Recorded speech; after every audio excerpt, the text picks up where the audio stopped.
हिरनी गर्भवती पानी पी रही थी, पीछे से सिंह की दहाड़ आई, वो बेचारी भयभीत होकर छलांग मारी तो गर्भ छलांग लगाने के कारण योनि द्वार से जल में गिर पड़ा और वो उस पार जाकर उसके प्राण निकल गए। भरत जी ने देखा कि राधा वल्लभ श्री हरिवंश। तो आइए सुनते हैं दिव्य चरित्र गुरु जी के मुख से। जड़ भरत पूर्व जन्म में स्वयंभू ऋषभ देव जी के पुत्र थे। भरत जी की आसक्ति जितनी भगवान के प्रति थी उतनी ही मृग के प्रति हो गई। आइए सुनते हैं दिव्य चरित्र। अपने चक्रवर्ती सम्राट पद, अपने पुत्र, अपनी रानियां, प्रजा, सबका मोह त्याग कर गंडकी नदी के किनारे त्रिकाल स्नान करना, पर्णकुटी में रहना, रात दिन भगवान को वहीं वन पत्र पुष्पों से पूजा करना, ऐसा रोमांच होना, भगवान के ध्यान में मगन होकर अश्रु प्रवाह करना, ये स्थिति भरत जी महाराज की थी। कल आपने प्रसंग में सुना कि एक हिरनी गर्भवती पानी पी रही थी, पीछे से सिंह की दहाड़ आई, वो बेचारी भयभीत होकर छलांग मारी तो गर्भ छलांग लगाने के कारण योनि द्वार से जल में गिर पड़ा और वो उस पार जाकर उसके प्राण निकल गए। भरत जी ने देखा कि अब इस बच्चे को बचाने वाली माँ तो वो तो मर गई और मैं ये देख रहा हूं, मेरा कर्तव्य बनता है इस बच्चे को बचाए। दौड़ पड़े और धारा से उस बच्चे को गोद में ले ली। बहुत उत्तम बात, हर साधु हृदय को ऐसा करना चाहिए। किसी भी जीव की रक्षा करना परहित सरिस धर्म नहीं भाई। भरत जी ने वही किया जो एक संत हृदय को करना चाहिए। अब 2-4 घंटे में हिरन के बच्चे में चलने की, दौड़ने की ताकत आ जाती। 2-3 दिन से उसे प्यार दुलार से रखकर और किसी हिरनों के झुंड में छोड़ देना चाहिए। पर वो आसक्ति जो पुत्र स्नेह को दबाकर भगवान की तरफ चल रही थी, वही आसक्ति हिरन के स्नेह में फैल गई। हर समय उसे गोद में ले रहना, उसके लिए जाकर हरी हरी धूप की नई नई कोपें उसको पवाना, बड़ा दुलार करना, और कभी कभी हृदय से लगा के कहते, बेटा तेरा सर्वत्र मंगल। देखो महापुरुषों का हृदय कैसा, जिस हिरन को स्वीकार किया उसको परम पद में पहुंचा दिया, भले 3 जन्म लगे। यही महापुरुषों को होता है, अपनी परवाह नहीं कर, बेटा तेरा सर्वत्र मंगल हो। अब सोचते अगर इसको छोड़ दिया, कहीं कुत्ते, भेड़िए या बाघ आदि खा गए तो ये मेरी शरण में है, मुझे दोष लगे, बुद्धि मोह ग्रसित हो रही है। धीरे धीरे भगवान की आराधना का नियम छूटा। अब अगर ध्यान में बैठना चाहते हैं तो तुरंत स्मरण आता है, कहाँ गया हिरन का बच्चा, बस उसी की दृष्टि। अगर वो 5 मिनट ओझल हो जाए तो ऐसे विकल हो जाते जैसे विरहिणी आकाश में देखते हैं तो चंद्रमा में वही हिरन का चिन्ह दिखाई देता है। पृथ्वी में खुर देखते हैं तो कहते पृथ्वी तू बड़ी सौभाग्यशाली, मृग शावक के चरण चिन्हों से चिन्हित है, जैसे गोपी जन भगवान श्री कृष्ण के चरण चिन्हों से चिन्हित भूमि को देख। ऐसी दशा, क्योंकि प्रेमी जो भगवत मार्ग का पथिक होता है उसका हृदय बड़ा द्रवित और एकाग्र होता है। वो जिधर जाएगा उधर वैसे ही जाएगा जैसे भगवान में लगता है। वो भगवान की तरह प्यार करेगा जिधर प्यार करेगा। इसीलिए उस हृदय को बहुत संभाल कर रखने की जरूरत होती है। जिस हृदय में नाम जब चल रहा है तो एक द्रवण क्रिया होती है। उस समय अगर आसक्त हो गया तो जो बड़े बड़े आसक्त जन देखे गए वो इसीलिए क्योंकि वो बड़े हृदय वाले, बड़े प्रेमी हृदय वाले। अब वो प्रेम पूरा का पूरा, उनका व्यभिचारी स्वभाव नहीं होता, आज इससे कल इससे परसों इससे ऐसा प्रेम लगाओ नहीं, उनका एक जिधर लगा पूरा लग गया। अब हिरन में लगा तो इतनी जोर कर लगा कि जब अंतिम समय आया तो उसी हिरन के चिंतन में इनका शरीर पूरा हुआ। बड़ी हानि। जहां भगवान के चिंतन के लिए अपना चक्रवर्ती सम्राट पद, राज्य छोड़ा, रानियां, पुत्र, समाज, प्रजा, सुख सब छोड़े, वही आज अंतिम बिगाड़ हो गया कि हिरन की आसक्ति में, हिरन को देखते हुए, हिरन का चिंतन करते हुए शरीर छूटा तो अगला जन्म इनको हिरन का। इतने बड़े महापुरुष भगवान ऋषभ देव जी के पुत्र, चूक हो गई तो अगला जन्म हिरन का हुआ। मृग बने हुए राजर्षि भरत जी के मन में पूरी स्मृति है कि मैं भरत राजा था, हिरन की आसक्ति के कारण मुझे हिरन की योनि मिल गई। अब तो अपनी माता मृगी का त्याग किया और कलंजर पर्वत से पुनः उसी गंडकी नदी में आए जहां तपस्या करते थे। शालिग्राम भगवान जहां प्रकट होते हैं, पुनः आश्रम में आकर के वैसे ही जैसे भरत रूप से भजन करते थे वैसे ही भजन करने लगे मृग रूप से। अब तो हरी घास चरने में भी भय लगता कि कहीं आसक्ति ना हो जाए, इसलिए जो सूखे पत्ते गिरते उन्हीं को चबाकर और रात दिन गंडकी नदी में से अपने मृग शरीर को खड़े करके वही भजन करते और प्रारब्ध की क्षय की बाट देखते। अंत में शरीर को आधा गंडकी नदी में डुबा करके भगवान का स्मरण करते हुए शरीर छोड़ा।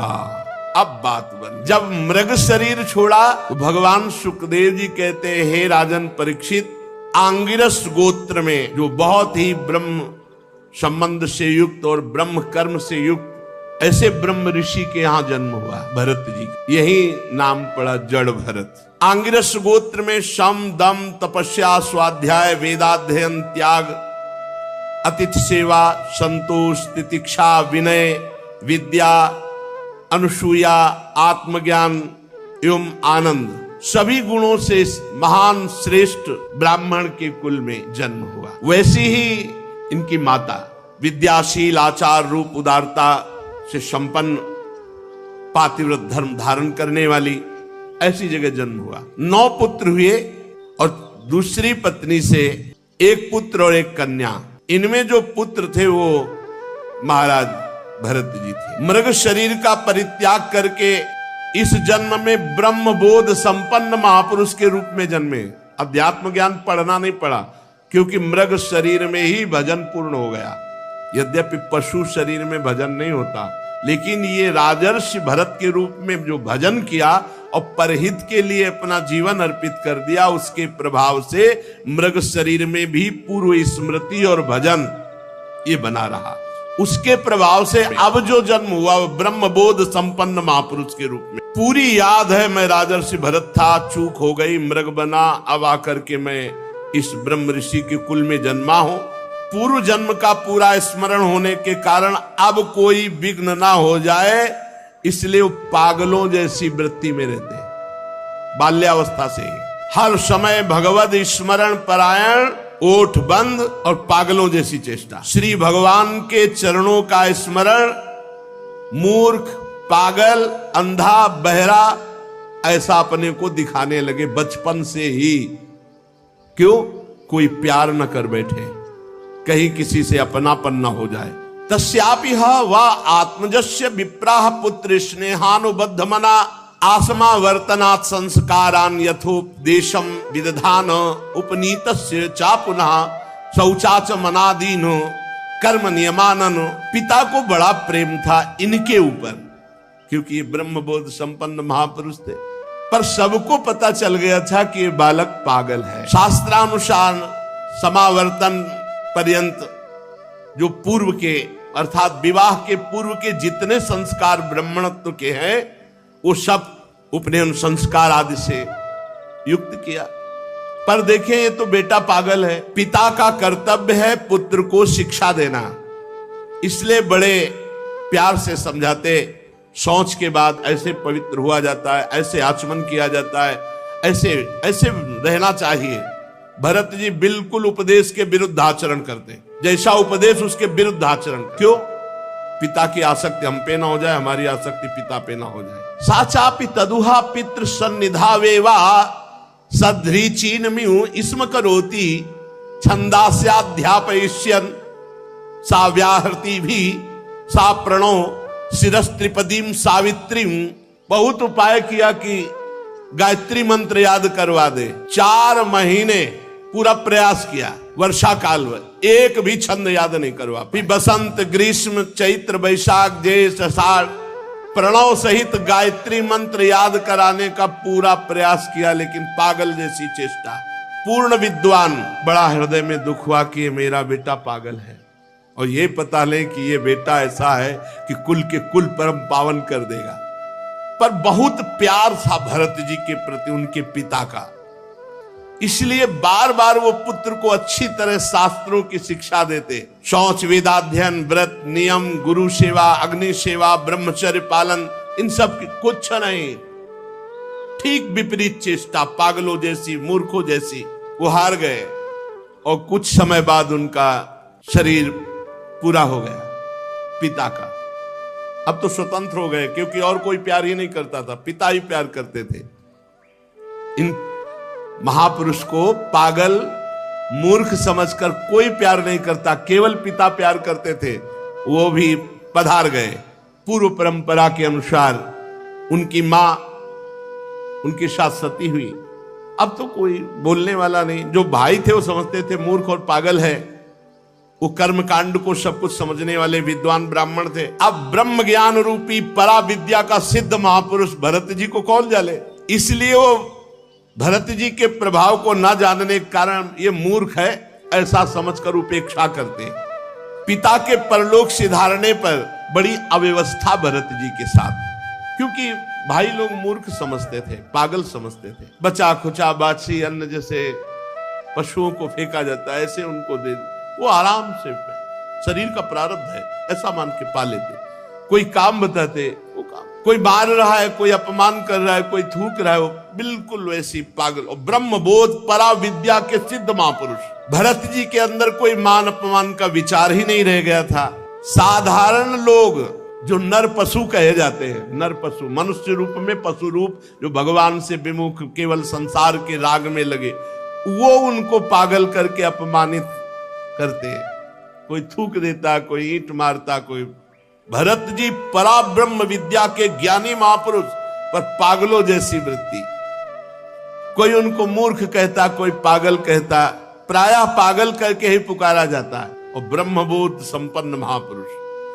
तो भरत जी भी ठीक वैसे ही स्वांग रचते कि सब पागल समझे, उसी के अनुरूप भाषण करते भरत जी। साचा प्राकृते दुपद पशुभिर रुणमत जड बधिरेत्यभिभाष्यमाणो यदा तदनुरूपाणि प्रभासते कर्माणि च सा कार्यमाणः परेच्छया करोति। जैसे लोग उनको मूर्ख और पागल समझते तो वैसे ही चेष्टा करते कि हाँ वास्तविक ये पागल और मूर्ख है। कोई कोई तो इनको अपने काम में लगा लेता। अब जवान है, चल चारा काट रहे, गोबर फेंकवा रहे, जैसा वो कहते वैसी काम। कोई अपने काम के लिए खेत में ले जाता, कोई मजदूरी कराता, अब बाद में जला भुना बासी अन्न फेंक देते सामने। क्या स्थिति महापुरुष की। उसी को ऐसे, ए शरीर तेरा प्रारब्ध।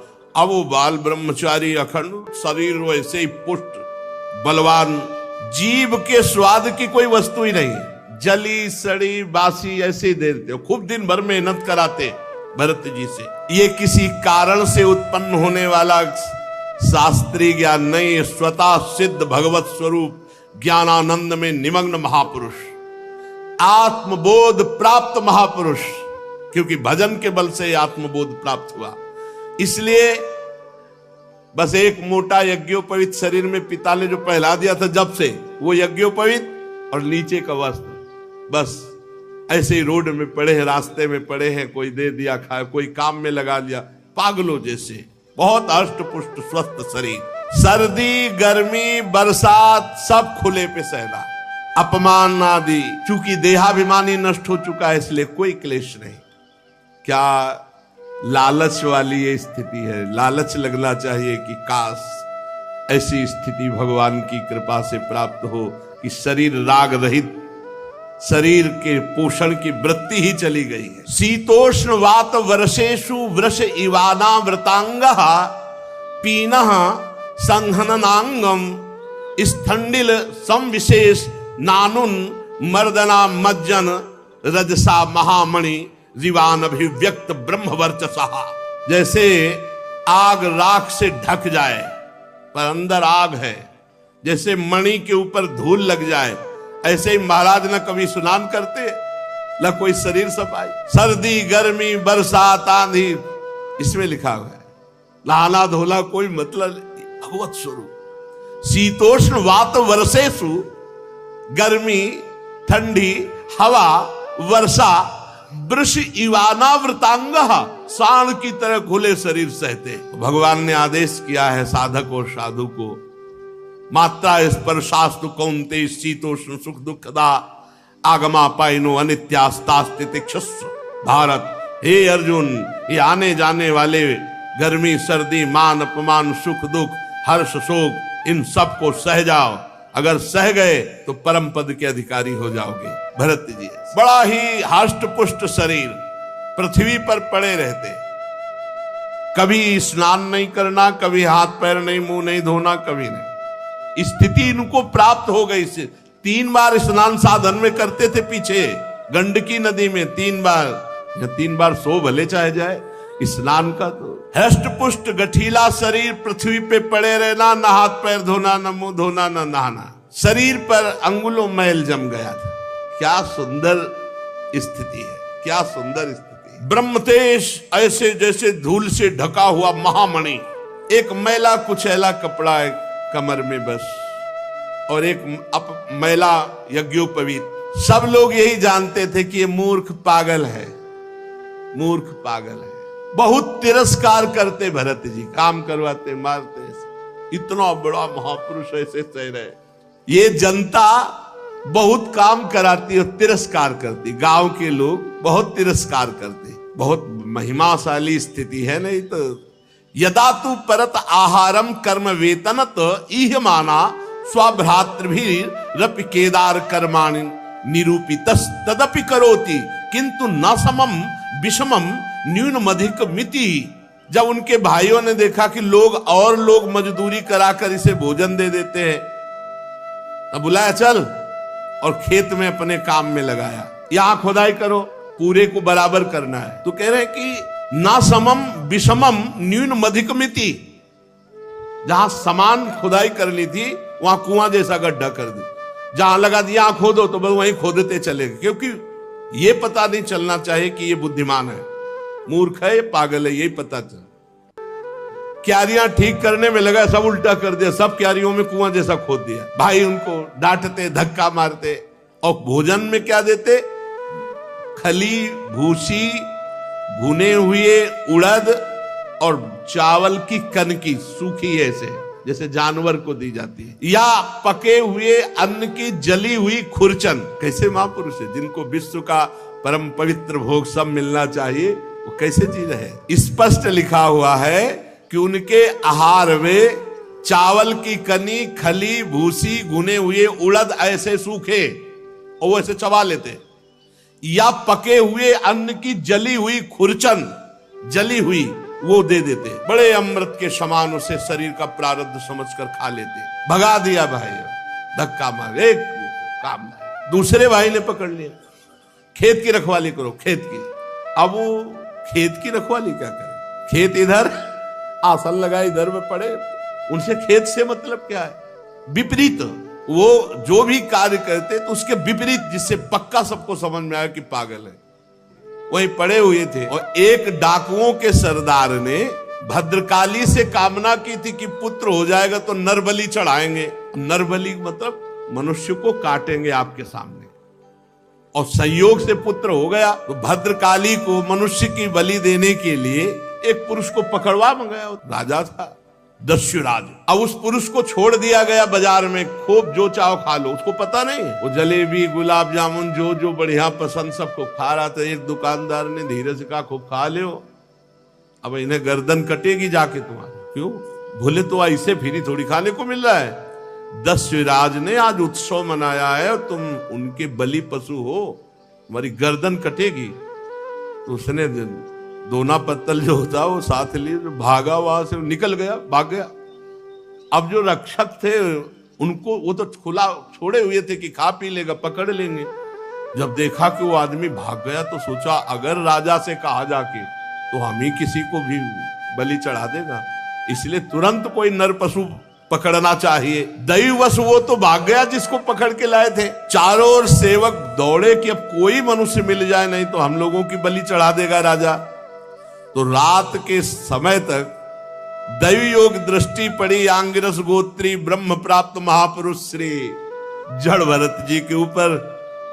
अब जंगल में देखा तो खेत में तो पड़े ऐसे। अरे बोले देवी भी प्रसन्न हो जाएगी और राजा भी प्रसन्न हो जाएगा, क्योंकि बहुत तगड़ा आदमी है, अष्ट पुष्ट बलवान।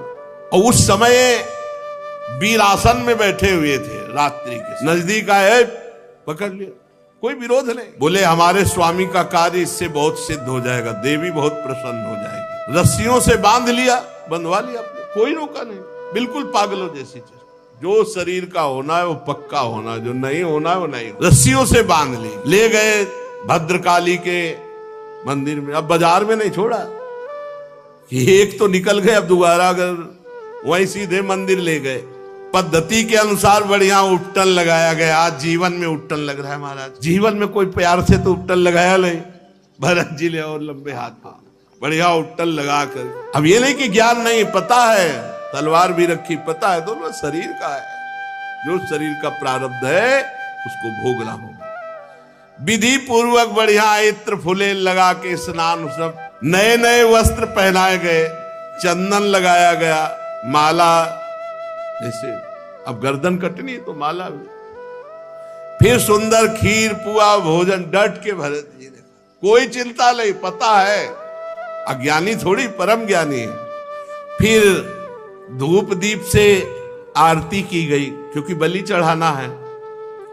इसके बाद शुरू हुआ ढोल बजना, मृदंग ढोल, और भद्रकाली जी के सामने इनको ले जाया गया। भरत जी को कहा गया सर नीचा करके ऐसे झुका के बैठ जाओ, घुटने के बल सर नीचा करके आराम से बैठ, कोई परेशानी नहीं। और आदमी तो चिल्लाए लगते, अरे चिल्लाए क्योंकि सामने भारी तलवार वजन वाली पूजन की हुई रखी हुई थी। भरत जी ने देखा प्रारब्ध है, सर झुका दिया। दस्यु राजा आया और अभिमंत्रित वो बहुत वजन वाली खड्ग उठाई तलवार। अब ये तो ब्रह्म स्वरूप महापुरुष, वो रज और तम से मिश्रित स्वभाव वाला दस्युराज उन्मत्त होकर के जो ही ऐसे तलवार उठाई, एक तो ब्रह्म ऋषि, दूसरे ब्रह्मबोध संपन्न, शरीर राग रहित ब्रह्मबोध संपन्न महापुरुष के जेव ही गर्दन पर तलवार प्रहार करने के लिए की, भद्रकाली के शरीर में ब्रह्म तेज से आग पैदा हो गई। भद्रकाली को असहनीय हो गई, चीख पड़ी, मूर्ति फाड़कर निकल पड़ी और वही तलवार लेकर के अपने जितने पूजा करने वाले थे सबकी गर्दनें उड़ा दी। अंबा को ये पसंद नहीं आया, मां को ये पसंद नहीं आया। जो लोग बलि देते हैं हीन पशुओं की, जरा इस प्रसंग से सुनकर देखे कि मां जगदम्बा है या केवल तुम्हारी ही मां है। अगर वो जगदम्बा है तो हर पशु पक्षी की मां है, वो कैसे बर्दाश्त कर सकती है अपने पुत्र का हनन? तुम्हारी दुर्गति होगी। माताजी जगत जननी, माताजी ने उनको मारा जो अन्य पुत्रों का नाश करना चाहा, तो माताजी ने उनको घेर करके मारा। चाहे रक्त बीज हो, चाहे शुंभ निशुंभ हो, चाहे जो भी महिषासुर हो, कोई भी हो, जिसने अन्य समाज को नष्ट करना चाहा, अंबा असहनीय होकर के अपने पुत्रों की रक्षा के लिए उसको मारा। ऐसा नहीं है, निर्बल जीवों की हत्या करोगे तो मां प्रसन्न हो जाएगी। अपनी जबान की चाटुकारिता स्वाद के लिए तुम पशुओं को मारते हो और सोचते हो कि जगदम्बा प्रसन्न हो जाएगी, नरक जाओगे। किसी भी जीव की हत्या ऐसे नहीं लिखी। कोई देवी देवता नहीं चाहता कि आप किसी जीव की हत्या करें, वो प्रसन्न हो जाए। अरे उनको चाहिए तो पूरे विश्व को चाट जाए। वो अंबा है। देवी के शरीर में आग पैदा हो गई और फाड़ कर मूर्ति निकल पड़ी और वही खड्ग छीनकर अपने समस्त पूजकों को काट डाला माता जी ने। बड़ा भयानक हाहाकार मचा दिया। भद्रकाली है, विकराल अट्टहास। ये देखो ब्रह्मबोध संपन्न हुआ, रस्सी से बांध लाए तो बंध के आ गए, नहा दिया तो नहा लिया, खवा दिया, गर्दन झुकाओ, गर्दन झुका दी, अंबा प्रकट हुई, सबको काट डाला। अब कोई बांधने वाला ले तो चल दिया। ये है ब्रह्मबोध संपन्न महापुरुष की स्थिति। और माता जी अट्टहास करके गरज रही, केवल भरत जी वहां जिंदा है और सबको मार डाला, सबको काट दिया माता जी। सत्य है एवमेव खलु महदविचाराति क्रमः कार्ष्णेनात्मने फलति। सत्य है कि जो महापुरुष का अपराध करेगा सर्वनाश हो जाएगा, कोई भी हो। महापुरुष के अपराध से डरना चाहिए। दैवी शक्ति भी रक्षा नहीं, अपने उपासकों की गर्दनें काट दी। जो देहाभिमान रूपी सुदृढ़ ग्रंथि जिनकी नष्ट हो चुकी है, समस्त प्राणियों की जो आत्मा है वैरहीन है, साक्षात ऐसे ब्रह्मबोध संपन्न महापुरुष का अपमान भद्रकाली भी नहीं सह पाई। भद्रकाली के शरीर में आग पैदा हो गई और मूर्ति फोड़कर प्रकट होकर अपने उपासकों को काट डाला। भगवत भक्त परमहंसों के लिए देखो सिर कटने का अवसर आने पर भी कोई भय नहीं, और बच गए तो कोई हर्ष नहीं, उठे और चल दिए। आराम से मस्ती से जा रहे थे, खूब पूजे तिलक लगे, खाए पे नए कपड़ा पहने थे मस्ती से। उधर सिंधु सौवीर देश का राजा रहुगण, ये वही रहुगण है हिरन, भरत जी के कर कमल से द्वारा पोषित। अब ये भला आकर सिंधु सौवीर देश का राजा, और ये जा रहे थे कपिल भगवान से सत्संग करने पालकी में बैठ के। कहा था ना भरत जी ने हिरन के रूप में जब ये थे कि बेटा तेरा सर्वत्र मंगल हो, अर्थात मैं तेरा सर्वत्र मंगल करूंगा। पालकी पर चढ़कर जा रहा था, जब इक्षुमती नदी के किनारे पहुंचा तो पालकी उठाने वाले कहारों के जमादार की एक कहार को बुखार आ गया और वो डगमगाने लगी पालकी असमर्थ। तो कहा भाई नया किसी को खोज लो, राजा है वो तो हुक्म पे। तो इन्हीं को देखा, बढ़िया नए कपड़ा पहले, खीर पाए, तिलक लगवाए, आ रहे थे। सोचा ये बहुत हष्ट पुष्ट मनुष्य है, जवान है, बैल जैसी ताकत है, बहुत बढ़िया कहार का, गोखर बद्धुरम बोढ़ मलमिति पूर्वविष्टि ग्रहित ही। ये तो अपार बल रखता है, जैसे बैल में, जैसे पुष्ट जानवर में, ये बोझा तो बढ़िया ढो सकता है। ए चलो चल दी। आज तक अभी उपदेश नहीं दिया, पकड़े हुए कहारों के साथ इनको लगा दिया। अब वो कहार जो राजा की पालकी में होते वो शिक्षित होते हैं। महाराज तो मस्त, बहुत बढ़िया कहार मिल गया। महात्मा भरत जी इस कार्य के योग्य तो बिल्कुल नहीं थे। चुपचाप चार कहारों के बीच में एक में इनको एक तरफ लगा दिया। अब ये केवल पृथ्वी में देखते थे कि कोई जीव पैर के नीचे दब न जाए, क्योंकि महात्मा ऐसे ही चलते हैं दृष्टि नीचे करके। अब दूसरे कहार तो केवल एक बाण पृथ्वी थोड़ी देखते हैं, वो तो पूरा, और वो शिक्षित है, और ये तो आराम से देख करके, और ये इतने तगड़े बलवान कि अगर कदम रोक दिए तो तीनों के कदम रुक गए, क्योंकि बलवान है, पकड़े हुए। अगर वो संभाल के लंबी टांग मारे तो तीनों मुंह भरा हो रहे। राजा रहुगण ने कहा है ये क्या प्रमाद है, पालकी डोल रही, पालकी हिल रही है, ये ऊंची ऊंची हो रही है। कहारों ने डर कर कहा महाराज की जय जय हो, आप चाहें तो हमें दंड दे सकते हैं, पर हम निर्दोष हैं। ये जो नया कहार आया है सारा दोष इसी का है। महाराज हमारा प्रमाद नहीं, हम तो नियम के अनुसार पालकी चला रहे हैं। ये नया कहार जो आया है ये बहुत बलवान है, ये जैसा हिला डुला देता वैसे पालकी हिल डुल जाती है। ये जल्दी जल्दी ठीक से हमारी तरह नहीं चल रहा है महाराज। राजा रहुगण ने सोचा संसर्ग दोष उत्पन्न हो जाएगा तो फिर सब में दोष आ जाएगा, इसलिए इसको दंड देना चाहिए, इसका प्रतिकार करना चाहिए। ये अपनी तो चाल बिगाड़ ही रहा है, हमारे और कहारों की चाल बिगाड़ रहा है। रहुगण क्रोधित होकर, यद्यपि उसने महापुरुषों का सेवन किया था, लिखा है महापुरुषों का सेवन किया था, मतलब कपिल भगवान से सत्संग करने जा रहा तो कोई छोटा मोटा थोड़ी सत्संगी, तो कौन है, भरत जी के द्वारा सत्संग प्राप्त किया हुआ, दुलार प्राप्त किया हुआ। थोड़ा क्रोधित होकर के व्यंग भरे वचन कहा कि ये नए कहा, अरे भैया हमें लगता है तुम बहुत दुबले पतले हो, क्योंकि बहुत हष्ट पुष्ट थे। व्यंग वचन, हमें लगता है तुम बहुत थक गए हो।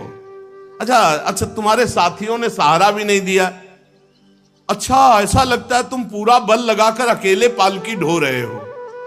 तुम्हारा शरीर तो बहुत पतला है, मोटा ताजा तो है नहीं। हमें लगता है तुम जवान भी नहीं हो, बुढ़ापा ने घेर रखा है। बार बार ताना मारता जड़ भरत जी के ऊपर। चुप, वैसे पालकी, कुछ नहीं, ना मानो सुनाई ही नहीं दिया। भरत जी की दृष्टि में जैसे पालकी वैसे शरीर, पंचभूतों से रचित पालकी, पंचभूतों से रचित शरीर, और दोनों अविद्या के कार्य, और बोलने वाला भी अविद्या में युक्त, इसलिए कुछ नहीं बोले। किंतु पालकी अब भी सीधी नहीं चल रही थी।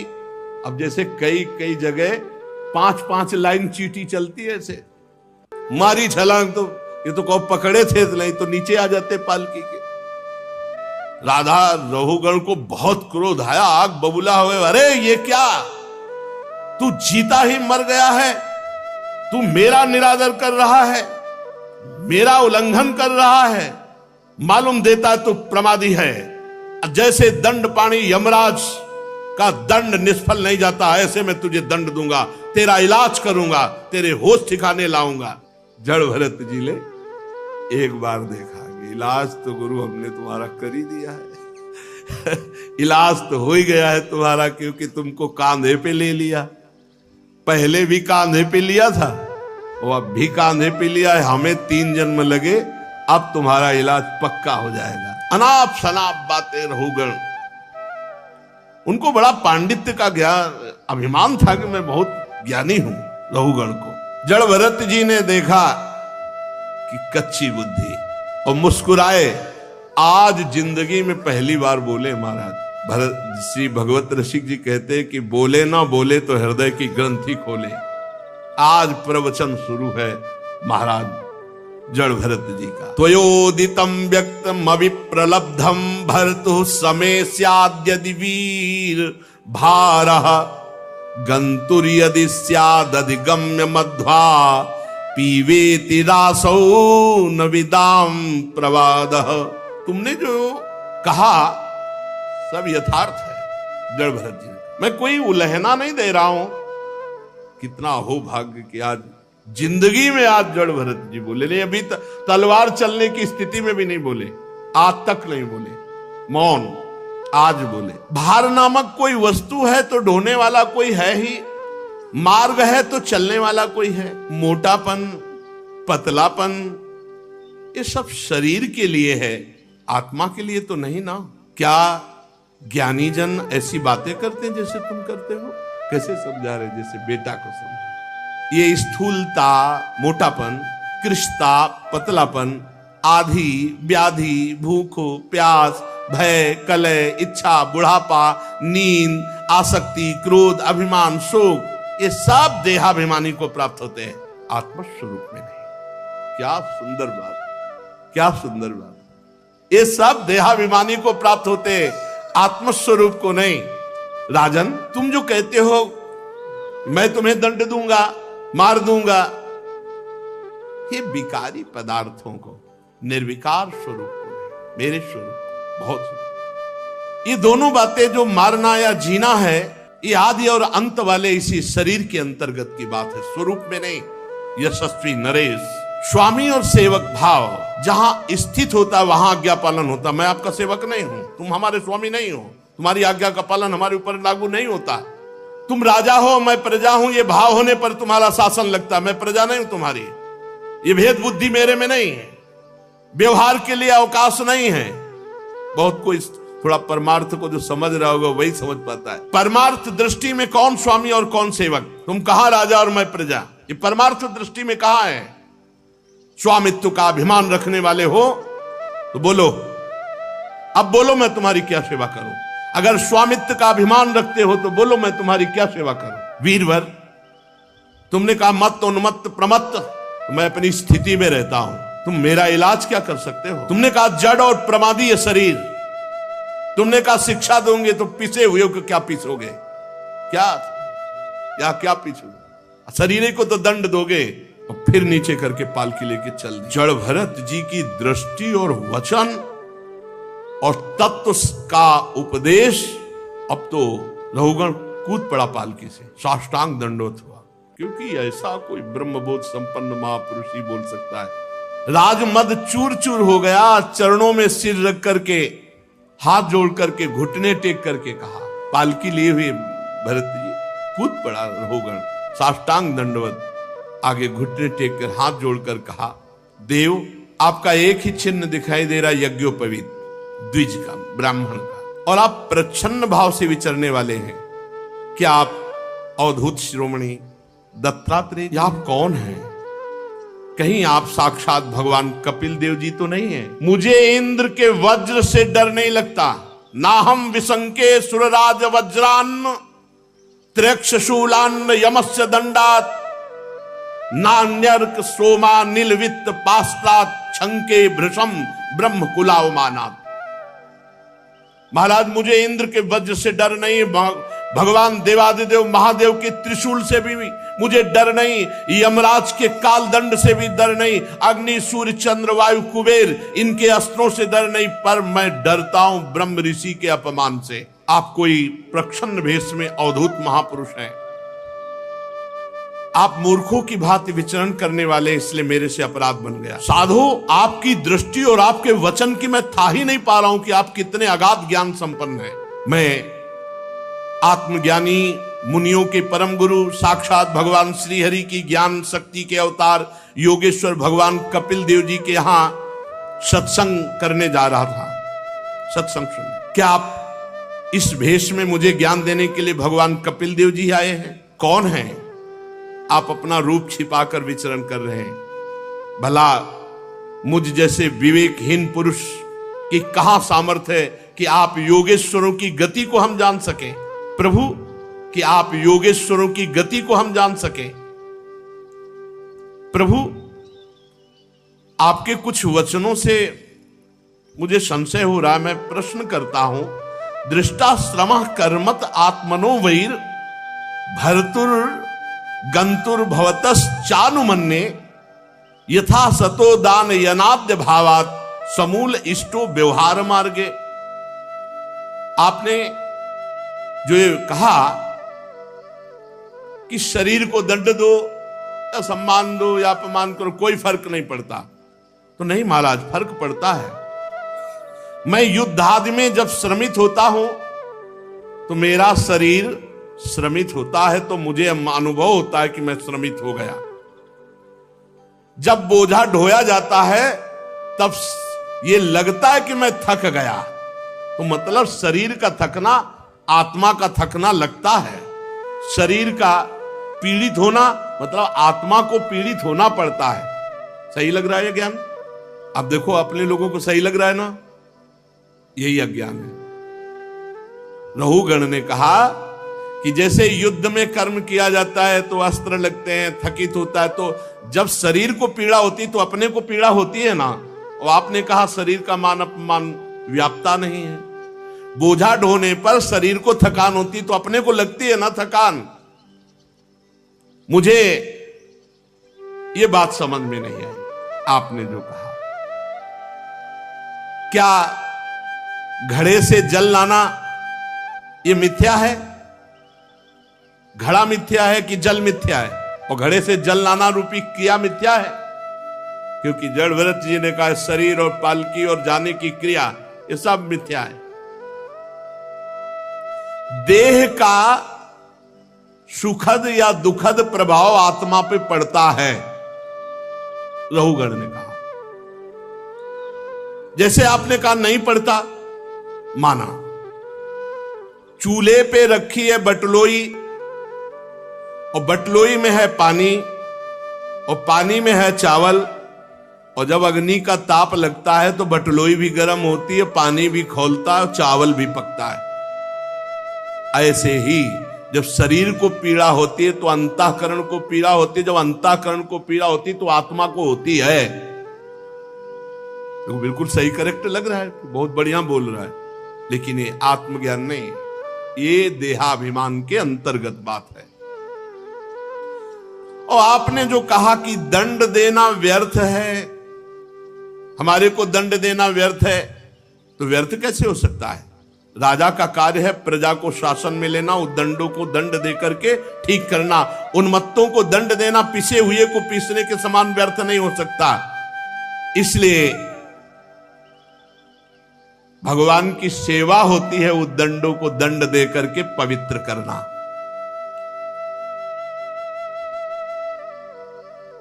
राजत्व के अभिमान से उन्मत्त होकर मैंने यदि आपकी अवज्ञा की हो तो मैं आपसे अपराध मुक्त होने के लिए विनय करता हूं, क्षमा कीजिए। ऐसी कृपा दृष्टि कीजिए कि कभी भी जीवन में मेरे से किसी साधु का गुप्त रूप से भी वो हो, प्रच्छन्न रूप से भी हो, कभी साधु अपराध न बने। मैं साधु अपराध से बहुत डरता हूं। विश्वबंधु भगवान श्री हरि के जो अनन्य भक्त हैं, देहाभिमान शून्य, अगर मैं डरता हूं तो केवल उन्हीं के अपमान से डरता हूं कि कहीं उनका अपमान ना हो जाए। महापुरुषों का, यदि ब्रह्म प्राप्त महापुरुषों का अपराध बन जाए तो मुझ जैसे पुरुष की क्या, कोई ईश्वर कोटि का भी हो तो भी वो नष्ट हो जाएगा यदि महापुरुषों का अपराध कर दे तो।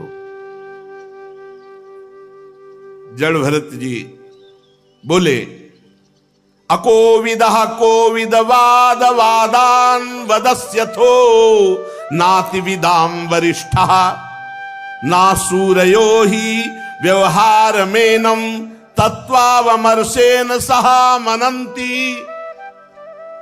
राजन, तुम अज्ञानी हो, बातें पंडितों की करते हो, ऊपर ऊपर की हो, तुम्हें बिल्कुल ब्रह्मबोध नहीं, बिल्कुल आत्मज्ञान नहीं। ये बात हे ऊपर ऊपर की तर्क वितर्क बात करने वाला कोई ब्रह्मबोध संपन्न थोड़ी होता है। बातें पंडितों जैसी करते हो, तुम अज्ञानी मूर्ख हो, ब्रह्मबोध नहीं। ये देखो, अगर ब्रह्मज्ञानी की बात ना सुनी जाए तो वो बात लग रही कि पूरी सही है। तुम्हारी गणना ज्ञानियों में नहीं हो सकती। तत्व ज्ञानी पुरुष तुम्हारे अविचार सिद्ध स्वामी सेवक आदि व्यवहार को कभी सत्य स्वीकार नहीं करते। तुम लौकिक व्यवहार को तुम परम सत्य आत्मस्वरूप से जोड़ते हो। वेदवाक्य अधिकतर गृहस्थो जनित यज्ञ विधि विस्तार में व्यस्त हैं और आत्मस्वरूप का जो बोध है वेदातीत है। इसलिए भगवान ने भी कहा, त्रैगुण्य विषया वेदा निस्त्रैगुण्य भवार्जुन, अर्थात वेदातीत स्थिति को प्राप्त हो। राग द्वेषों की बात करते हो और तत्व ज्ञान की अभिव्यक्ति करना चाहते हो। राग द्वेष युक्त तुम्हारा चित्त है और तत्व ज्ञान की बात कर रहे हो। बात तो करते हो पंडितों जैसी, हो अज्ञानी। ये गृहस्थोचित यज्ञ आदि सकाम कर्म करने वाले, स्वर्ग का सुख देखने वाले, ये तत्व ज्ञान के विषय को जान सके या शब्दों को समझ सके, इतनी सामर्थ्य नहीं होती। बहुत सुंदर। जब तक मनुष्य का अंतःकरण सतोगुण रजोगुण तमोगुण के वशीभूत होता है, तब तक बिना किसी अंकुश के उसकी ज्ञानेंद्रियां और कर्मेंद्रियां शुभ और अशुभ कर्म करती रहती हैं। क्या जानेगा वो तत्व ज्ञान जिसका अंतःकरण त्रिगुण से ग्रसित है, सतोगुण रजोगुण तमोगुण से। उससे दो ही कर्म हो सकते हैं, पाप या पुण्य। ये मन वासना में विषयासक्त, गुणों से प्रेरित, विकारी और शरीर रूपी उपाधियों के से युक्त है। ये माया में मन संसार चक्र में चलने वाला है। सवासनात्मा विषयो परक्तो गुण प्रवाहो विकृतः षोडशात्मा बिभ्रत प्रथम नाम भी रूप भेद मंतर बहिष्टम चपुरस्तनोति। ये माया में मन संसार चक्र को छलने वाला है। यही देहाभिमानी जीव को सुख दुख आदि से बांध देता है। जब तक ये मन जीवित रहेगा तब तक जागृत और स्वप्नावस्था में व्यवहार प्रकाशित करता हुआ जीव को बांधे रहता है। इसलिए पंडित जन मन को ही त्रिगुणमय अधम संसार और गुणातीत परमोत्कृष्ट मोक्ष पद का कारण बताते हैं। तस्मान मनोलिंग मदो वदंती गुणा गुणत्वस्य परावरस्य। जो मन परमात्मा में स्थित तो मुक्त पदवी और विषय में स्थित तो बंधन युक्त।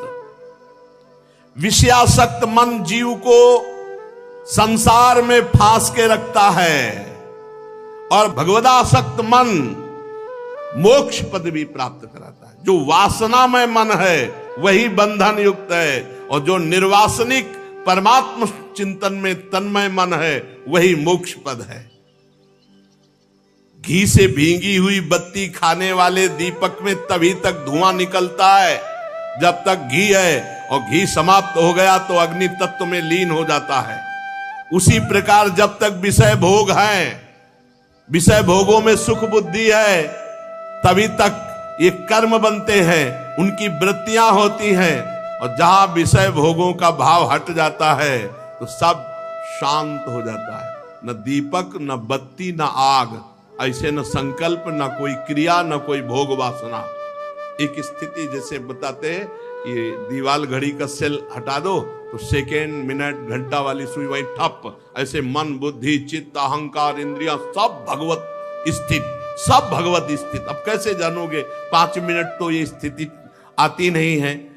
5 मिनट ऐसी स्थिति कि सब कुछ भगवदाकार। 5 कर्मेंद्रियां, 5 ज्ञानेंद्रियां, 1 अहंकार, ये 11 मन की वृत्तियां हैं। 5 प्रकार के कर्म, 5 तन मात्राएं, 1 शरीर, ये 11 उसके आधारभूत विषय कहे गए हैं। गंध, रूप, स्पर्श, रस, शब्द, ये 5 ज्ञानेंद्रियों के विषय हैं। मल त्यागना, संभोग करना, गमन करना, भाषण करना, लेना देना, ये 5 कर्मेंद्रियों के विषय है। और शरीर को ये मेरा है, मैं हूं, ऐसा ये अहंकार का विषय है। जो अहंकार की इन वृत्तियों को, इंद्रियों के इन प्रवाह को मैं मानकर भोग रहे हैं, वो तत्व ज्ञान क्या जाने। मन की ये 11 वृत्तियां विषय, संस्कार, स्वभाव, कर्म और काल के द्वारा सैकड़ों, हजारों, करोड़ों भेदों में परिणित हो जाती है। किंतु सत्ता, क्षेत्रज्ञ, आत्मा के प्रकाश से ये प्रकाशित है। आत्मा में इनका कोई प्रभाव नहीं, क्षेत्रज्ञ इनसे कोई संबंध नहीं रखता। ये जीव जबरदस्ती इनको पकड़े हुए हैं। यही कोई हमें नहीं बांधे, हम इनको पकड़ेंगे। संसार बंधन में डालने वाली अविशुद्ध कर्मों में प्रवृत्ति, ये वृत्तियों का प्रवाह संसार की ओर जागृत, स्वप्न और सुषुप्ति में छिप जाती है, जागृत स्वप्न में प्रकट रहती है। लेकिन क्षेत्रज्ञ आत्मा में इनका कोई प्रभाव कभी भी नहीं, न जागृत में, न स्वप्न में, न सुषुप्ति में। ये तीनों अवस्थाएं देहों की हैं, आत्मा की नहीं। जिस प्रकार वायु संपूर्ण स्थावर जंगम प्राणियों में प्राण रूप से प्रविष्ट होकर उन्हें प्रेरित करती है, उसी प्रकार आत्मस्वरूप भगवान वासुदेव साक्षी स्वरूप रहकर संपूर्ण प्रपंच को देखते रहते हैं। आपका स्वरूप साक्षी स्वरूप है, भोक्ता करता स्वरूप नहीं। जब तक शुद्ध ज्ञानोदय नहीं होता राजन, तब तक माया का कोई तिरस्कार नहीं कर सकता। ये जो सबकी आसक्ति छोड़ चुका है, जो काम, क्रोध, लोभ, मोह, मद, मत्सर 6 शत्रुओं को जीत चुका है, वही आत्म तत्व को जान सकता है, अन्यथा नहीं। जब तक आत्मा के उपाधि रूप मन को संसार दुख का क्षेत्र नहीं समझा जाता, तब तक ये मन भटकता रहता है। मन भटकता रहता है तो शोक, मोह, रोग, राग, लोभ, वैर, ये सब बढ़ते रहते हैं। राजन, तुम्हारा मन ही तुम्हारा बलवान शत्रु है और तुम्हारी उपेक्षा करने से इसकी शक्ति बढ़ गई है। यद्यपि ये सर्वथा मिथ्या है, तथापि ये तुम्हारे आत्म स्वरूप के ज्ञान को आच्छादित कर रखा है। सावधान, श्री गुरुदेव के चरणों की उपासना करके ज्ञान रूपी अस्त्र से इस मन रूपी शत्रु को मार डालो। श्री जड़ भरत जी महाराज के